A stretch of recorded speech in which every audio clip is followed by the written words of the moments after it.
నేను ఈ మధ్యకాలంలో టీఆర్ఎస్ పార్టీకి సంబంధించిన నాయకత్వం అంటే బీఆర్ఎస్ పార్టీకి సంబంధించిన నాయకత్వం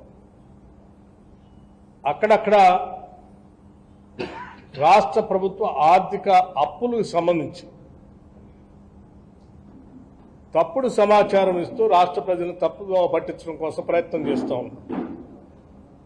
మా హయాంలో మేము చేసిన అప్పులు 3 లక్షలే అని లేకపోతే 3.5 లక్షలే అని రాష్ట్ర ప్రభుత్వం ఇచ్చినటువంటి శ్వేతపత్రంలో ఉన్న అప్పులు లెక్కలు అన్ని తప్పు అనేది ప్రయత్నం ప్రజల్ని తప్పుదోవ పట్టించడం కోసం ప్రయత్నం చేస్తున్నారు. ఇది వాస్తవం కాదు.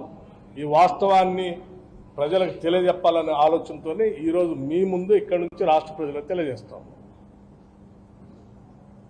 నేను సంపూర్ణంగా లెక్కలతో సహా దేనికి ఎంత అప్పు తెచ్చింది వీళ్ళు,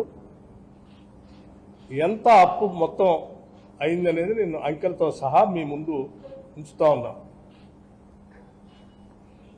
ఎఫ్ఆర్బిఎం లోన్స్ అంటే నేరుగా రాష్ట్ర ప్రభుత్వం తీసుకున్న అప్పులు ఉదాహరణకి 2014లో కేవలం 72,658 కోట్లు మాత్రమే ఉంటే 2024 అంటే 31/3/2024 కల్లా 3,89,673 కోట్లు నేరుగా కమర్షియల్ బ్యాంక్స్ నుంచి ప్రభుత్వమే నేరుగా తీసుకున్నట్టు. ప్రభుత్వంతో పాటు ప్రభుత్వంలో కొన్ని కార్పొరేట్లు పెట్టి అంటే ప్రభుత్వ రంగ సంస్థల్లాగా సృష్టించి వాటి ద్వారా కూడా అప్పులు తీసుకున్నారు. వాటికి కూడా ప్రభుత్వమే గ్యారంటీ ఇచ్చి తీసుకుంది.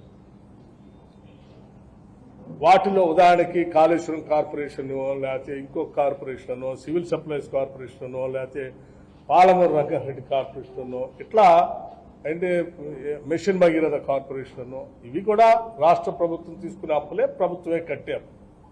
ఇప్పుడు మనమే కడుతున్నాం, ప్రభుత్వమే కడుతుంది కూడా.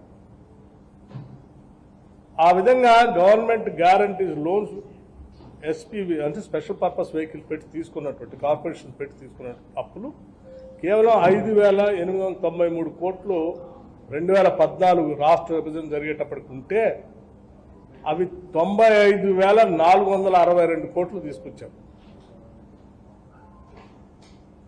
అట్లాగే మిగతా కార్పొరేషన్స్ అంటే నాన్ గ్యారంటీ ప్రభుత్వం గ్యారంటీ ఇవ్వకుండా కొన్ని కార్పొరేషన్స్తో అప్పులు తీసుకుని వచ్చారు. అది 2014 కల్లా జీరో ఉంది, అసలు రూపాయి లేదు వాటికి. వాటి ద్వారా కూడా మళ్ళీ 59,414 కోట్లు తీసుకొచ్చారు. వీటితో పాటు వీళ్ళు ఇరిగేషన్లో, R&Bలో, పంచాయతీరాజ్లో, గ్రామ పంచాయతీల్లో, హాస్పిటల్స్లో మిడ్ డే మీల్స్ లేకపోతే ఉద్యోగస్తులకు ఇవ్వాల్సిన PFలు జీతాలు ఇవ్వకుండా వాళ్ళు దాచుకున్న డబ్బులు కూడా ఇవ్వకుండా వాటన్నిటినీ అప్పుగా పెట్టిపోయారు. అవి కూడా రాష్ట్ర ప్రభుత్వం కట్టాల్సింది అప్పు. ఆ అప్పు ఒక 40,000 కోట్లు పెట్టిపోయారు. అంటే మనకి యాజ్ అండ్ 2014కి ఏం లేవు అసలు. దాన్ని ఒక 40,000 కోట్లకి 40,154 కోట్లకి పెట్టిల్లారు. సో ఈ మొత్తం కలిపి 7,11,911 కోట్లు ఉన్నాయి.